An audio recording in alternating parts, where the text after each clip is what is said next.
Hello, everyone, and welcome back to another video edition of the Secret Origins of Mint Condition. We got some good responses, Joe. I think you looked at some of the YouTube Yeah. stuff, and I think you listeners out there or you video audience would like to see more of this. So we're back with another show and tell edition. It's We are. hoping as I speak these words, this is all recording correctly and will go correctly. So this will hopefully come out the week of Halloween when you're viewing this, or just before Halloween. And so we decided to do a little show and tell edition featuring some Halloween themed pop culture items. So Joe, I got a few things here, but you're the star of the show with some of the stuff you have in your vault. So I'm going to have you kick things off. Yeah, I opened the vault. Unfortunately, there were not beer bottles in there like happened to Geraldo Rivera, but so it was good stuff. So I got a lot of stuff here, so I'm going to go as quickly as I can. So the first thing I'm going to put up is something we spoke about. We've already done a podcast, and that is, okay, tell me if it's glaring, James, or No, it's a little glaring. Let me see. I'll switch it. Yeah. Oh, that looks good, Joe. okay, yeah. Yeah. House of Secrets, number 92, the first appearance of Swamp Thing by Len Wein and Bernie Wrightson. And when I pulled this out last night, I couldn't help because of all this mania lately with Travis Kelce and you know who. I think the girl looks like Taylor Swift. She does a little. Yeah, she does. Okay, so it's not only me. Good. Okay. Well, is that an original copy? That's the original. Wow, that looks fantastic. There's the facsimile that came out last year. I know, but your original looks like really great condition. It's a I would say it's a very fine plus.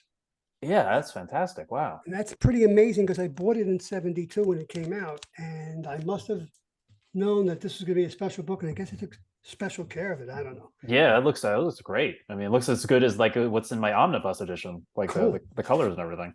And following up on that, a year later, in November 1992, Swamp Thing #1. Beautiful.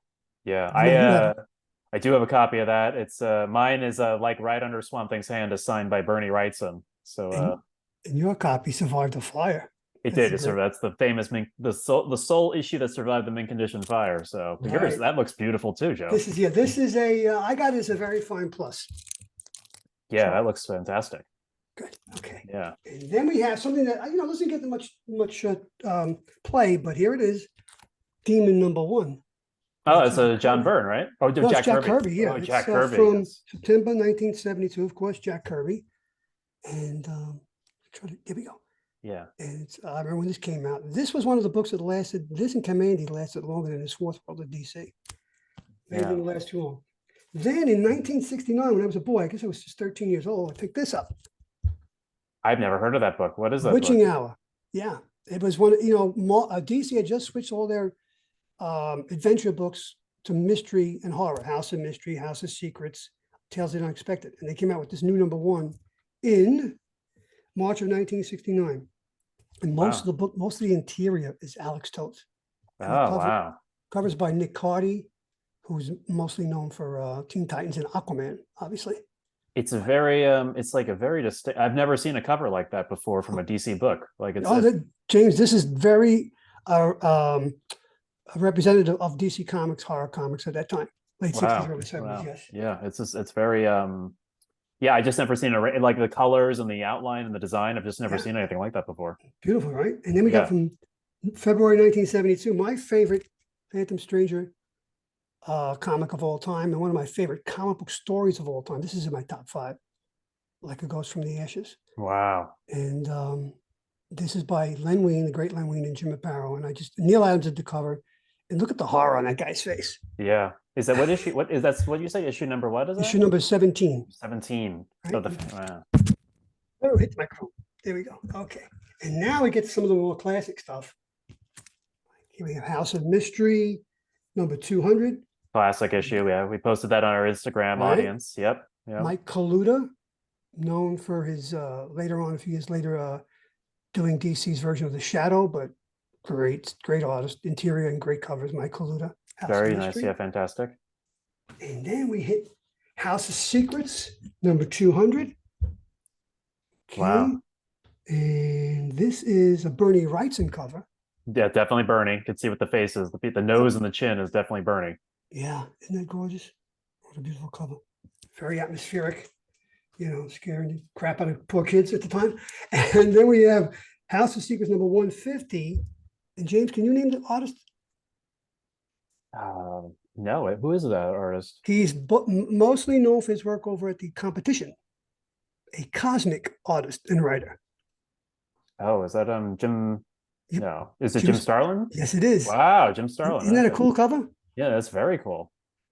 I like the Wow. eyes, the yellow eyes. Yeah, it's very iconic too. Isn't it? Yes, it is. Well, House of Secrets and House of Mysteries was always like one shots, right? They were anthologies, right? They were anthologies. They started out as adventure, mystery, science, and then they became horror anthologies. Your typical book would have 22 pages, maybe 3 stories in varying lengths. There'd be Cain and Abel and House of Mystery. There'd be a framing sequence at the end and the beginning. They would introduce the stories. It was interesting, very interesting. And here's a book that I didn't read too long. I did buy the first issue back in the day.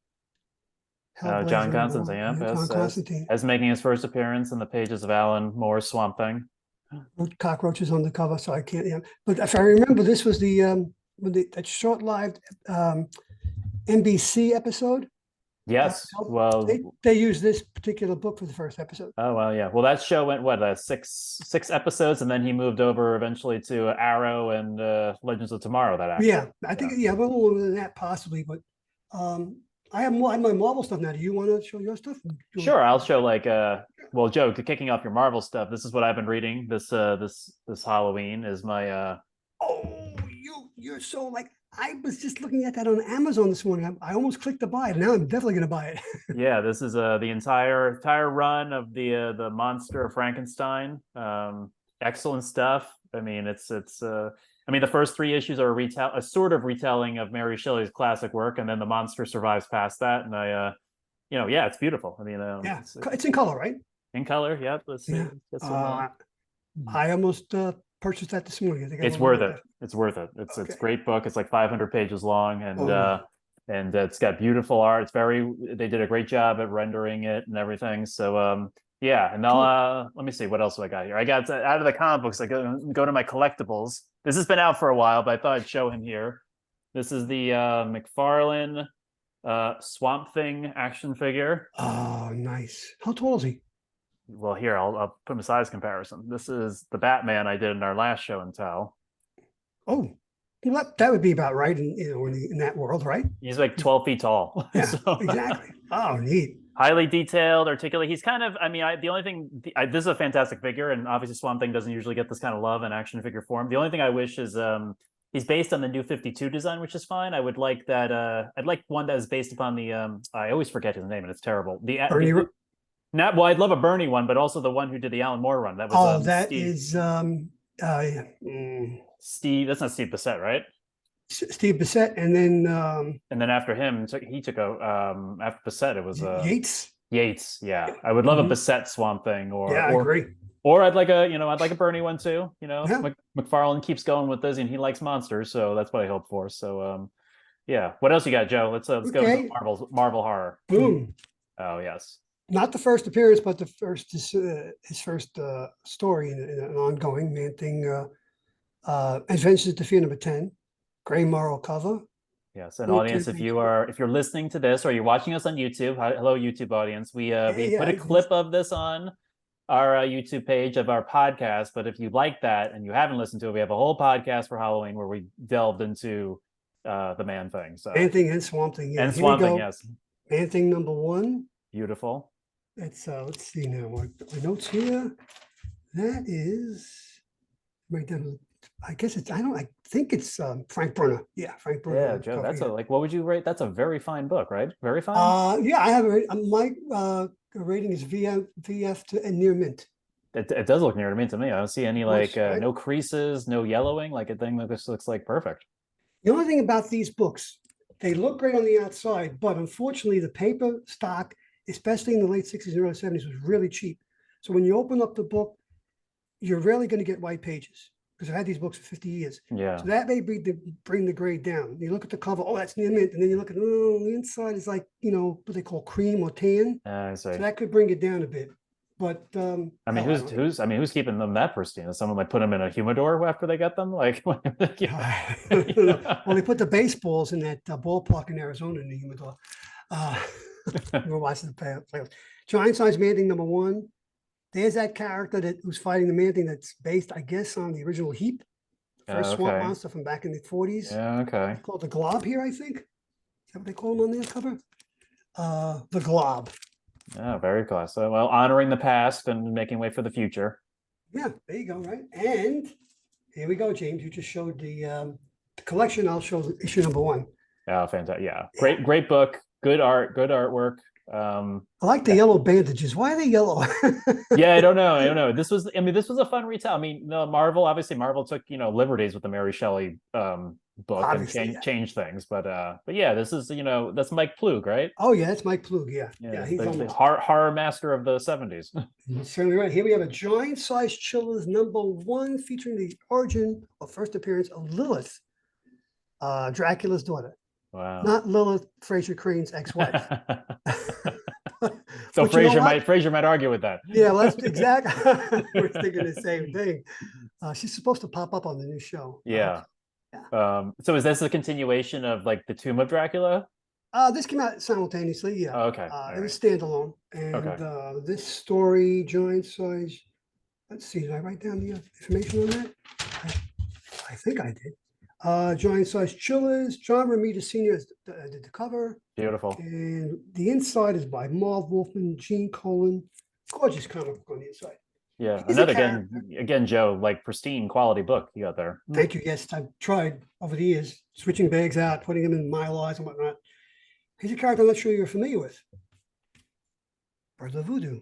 Oh no, I've heard. Actually, I'm reading for one of my other Halloween reads that I'm reading on our non-sponsor Hoopla. I'm reading Strange Academy, and so Brother Voodoo is like I think the headmaster of Strange Academy. I've been thinking of getting that. I'm gonna get the first trade. Great book. Umberto Ramos, like I question sometimes his art, but when he's doing young kids and adventure, no one's better at doing it. He's better on fantasy and horror than he is on straight superhero. I agree. Yes, yeah. But, this is Jericho Drum, aka Brother Voodoo. Strange Tales 169, September 1973. And of course, John Romita Senior cover. And who else would have created him but the great Len Wein? Yeah. Wow. Right? And Gene Colan artwork. Another Len Wein tribute. Too many fantastic characters came out of that mind. Yes, a lot. Now you say, well, where's Werewolf by Night? Where's Ghost Rider? Well, I don't have any of those left. I sold them all at the comic book store over the years. But we'll first start with a giant size Spider-Man number 5 with Spidey and Man-Thing. Fantastic. And the Lizard, nonetheless. And the Lizard, yep, that's right. Let's see, where are my notes? The regular Universal Classic monster movie. Yeah. That's a Gil Kane cover. I don't need my notes for that. That's Gil Kane, yeah. Fantastic. Gorgeous. Yeah. Love the coloring on this book. Yeah, the color, the green, the red, the whole thing, Yeah, the composition. Everything is, and here we go. Here's our boy Werewolf by Night. Oh yes, I read that. I read that in Werewolf by Night Volume 1, the collected edition. They had that like as the last issue for that. This is also, I think, when we did the our comics, one of the first comics corners we did. I think this is right after Gwen Stacy died or right before, because this is not that far after Gwen Stacy dies that he meets Werewolf by Night. That's right. He goes to San Francisco. This is 1973 August. This is probably around right after that happened. Yes, Gil Kane, John Romita Sr., Jerry Conway, Len Wein, Ross Andrew, Don Perlin. What? No Jack Kirby, because everybody else is in this book. Yeah, I was just thinking it was crazy. Like reading this book, I was like, Spider-Man just lost the love of his life, and now he's fighting a werewolf on the San Francisco Bridge. Well, he gets around. He's Spider-Man, and here he is, man with the flaming skull. There you go, Ghost Rider, classic Ghost Rider. Marvel team up number 15, Gil Kane and John Romita Sr. again on the cover, and again, Len Wein, Ross Andrew, one of my favorite artists of all time. Don Perlin on the inks. Gorgeous book. Beautiful book, yeah. Johnny Blaze, the original Ghost Rider. Original Ghost Rider. And since Spidey does get around, why wouldn't he meet Dracula? Yeah, of course. Yeah. So Spider-Man and Dracula number 1. And let's see. That cover by John Romita Sr., of course, again. And who else? Story by Len Wein. Ross Andrew again, Don Heck on the inks. Is this pre-Morbius, or has Morbius been introduced already? I think Morbius has been introduced at this point. So he's no stranger to vampires at this point. No, he's not. No, there's a Marvel team up where he meets Morbius. I do have some other things that I want to show really quickly. let me just move these out of the way. As I said, these books, we've talked about this before, how Marvel, more than DC, incorporated their horror characters into their mainstream universe. Mhm. You can see that with Spider-Man meeting all these characters, obviously. Right. Yeah. Yeah.